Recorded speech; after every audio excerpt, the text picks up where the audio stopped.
tonight, I want to talk about what I think is a worrying trend. We're losing the art of critical thinking. We've adopted a dangerous dichotomy that stifles free speech and even the freedom of thought. Let me explain. You see, this trend lurks ominously under the surface, but rears its head every so often, and it has now manifested itself once again. We just recently witnessed demonstrations in the country, and it seems we're back here again. A dichotomy, a line drawn in the sand, an attempt to put people in a box when engaging in debate.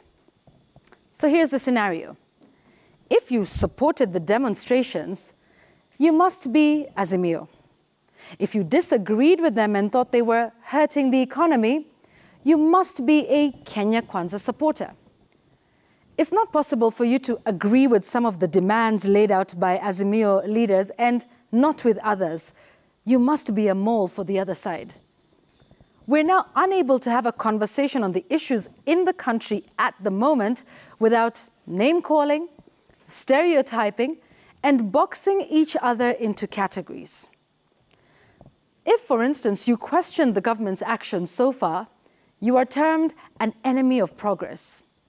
You don't wish the government well.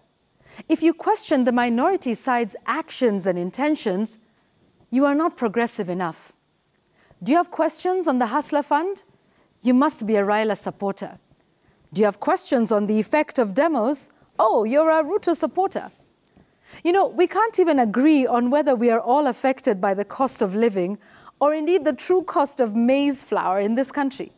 Different people on different sides of the political divide seem to have different figures. And now we are talking about, well, talks. So one side is seeking a bipartisan approach, the other is calling for more voices on the table. Now, based on our rather simplistic thinking, we've once again drawn that proverbial line in the sand.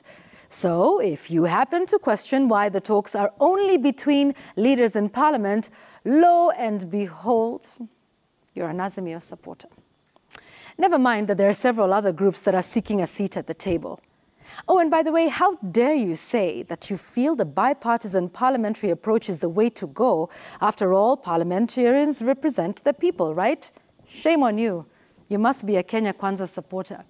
So basically, what we are saying is, you cannot be a Kenya Kwanza supporter and want multisectoral talks.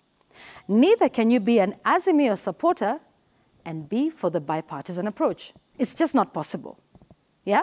Because there is a box, and you must fit in the box. Do not dare think outside the box.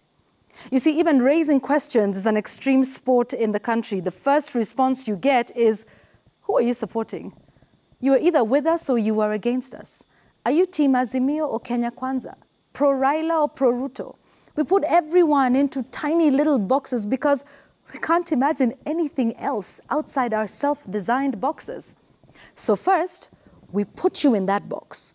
Wewe ni Azimio, wewe ni Kenya Kwanza. And then we deal with you from that label. And then proceed to attack you on that basis without even dealing with the merits or demerits of the debate or the issues that are being discussed. This dangerous dichotomy is manifest of an extreme poverty of ideology. We've simply failed to engage on issues. It's a laziness of the mind. Surely, we were created for far much more than this.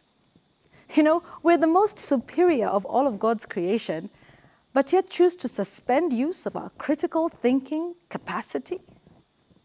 May I suggest, fellow Kenyans, that it is possible for you to be a supporter of President Ruto's administration, yet disagree with some of his policies. It is possible to align with Raila, but still criticize his ideas. Imagine, guys, it's possible. You see, for us to grow in every way, economically, democratically, and as basic human beings, we must be open to questions, to critique, to mature debate on issues. We must grow out of this rigidity and be open to views different from our own. In every issue, there is opinion.